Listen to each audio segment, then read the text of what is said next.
আমরা সবাই একটু একটু অভিনেতা। ক্যামেরার সামনে হাসলেও অফ ক্যামেরা হিসাব করি মাসটা কিভাবে শেষ করব। আজকে রান্না করব বিরিয়ানি, কারণ পেট শান্তি তো দুনিয়া শান্তি। পেট ভরা থাকলে মনও ভরা থাকে।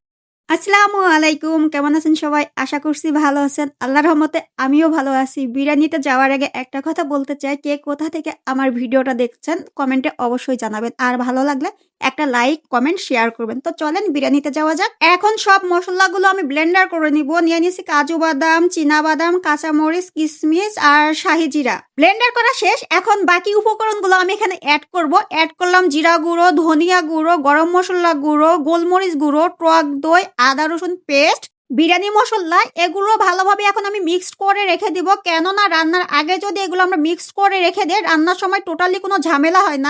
করে নিব এখন বেরেস্তা। বেরেস্তার জন্য দিয়ে দিলাম পরিমাণ মতো তেল। তেলের মধ্যে দিয়ে দিলাম ঘি। ঘি দিলে বেরেস্তা খুব সুন্দর হয়, যার কারণে আমি সবসময় ঘি ব্যবহার করি বেরেস্তার মধ্যে।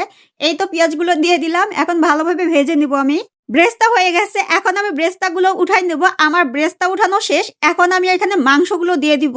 মাংস দিয়ে দিলাম। দিয়ে দিব এক্সট্রা এলাচ, সাদা এলাচ, লবণ, মরিচ আর ওই যে প্রথমে মশলা মিক্স করে রাখছিলাম সেটা। সবকিছু দেওয়া শেষ। এখন আমি এটা ভেজে নিব সুন্দর করে, যতক্ষণ পর্যন্ত পানিটা শুকায় না আসবে। লাল লাল করে ভেজে নিব আমি এটা। মাংসের পানি শুকায় আসছে, মাংস মশলা সবকিছু সুন্দর মতো ভাজা ভাজা হয়ে গেছে। এ পর্যায়ে আমি একটু পানি দিয়ে দিব মাংসগুলো সিদ্ধ হওয়ার জন্য। মাংস মোটামুটি সিদ্ধ হয়ে আসছে। এ পর্যায়ে দিয়ে দিব আমি এখন আলু। আলু ছাড়া বিরিয়ানি একদমই অচল, যার কারণে আমি আলু দেই। আর আলু আমার খুবই পছন্দ। আলু ছাড়া বিরিয়ানি আমার একদমই জমে না।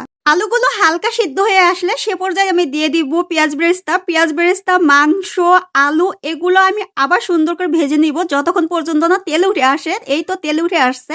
এখন দিয়ে দিব দুধ, পানি। আর আমি কিছু মেপে দিই না, আইডিয়া করে দেই যে কতটুক চালে কতটুক পানি লাগতে পারে। আলহামদুলিল্লাহ আমার আইডিয়া মোতাবেক সবকিছু সুন্দর মতো হয়ে যায়।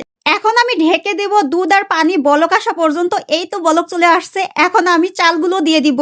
চাল দিয়ে আমি ঢেকে দিব না, আমি আলতো হাতে নাড়তে থাকবো। কেননা চাল দেওয়ার পরে যদি আমরা ঢেকে দেই সেক্ষেত্রে বিরিয়ানি খুব নরম হয়ে যায়। পানিটা যখন টোটালি শুকায় আসবে তখন দিয়ে দিব কেওড়া জল, গোলাপ জল মিক্সড করা যেটা, সেটা সামান্য পরিমাণে। আর দিয়ে দিব পরিমাণ মতো ঘি। কেওড়া জল, গোলাপ জল সবকিছু দেওয়া আমার কমপ্লিট। এখন ঢেকে দিব। দেখা যাক এখন বিরিয়ানির কি অবস্থা। আমি 10 মিনিটের জন্য ঢেকে রাখছি। এখন লেড়ে চেড়ে উল্টা পাল্টা করে আমি আবারও 10 মিনিটের জন্য রেখে দিব। দেখা যাক আমার বিরিয়ানির ফাইনাল লুকটা কিরকম আসে।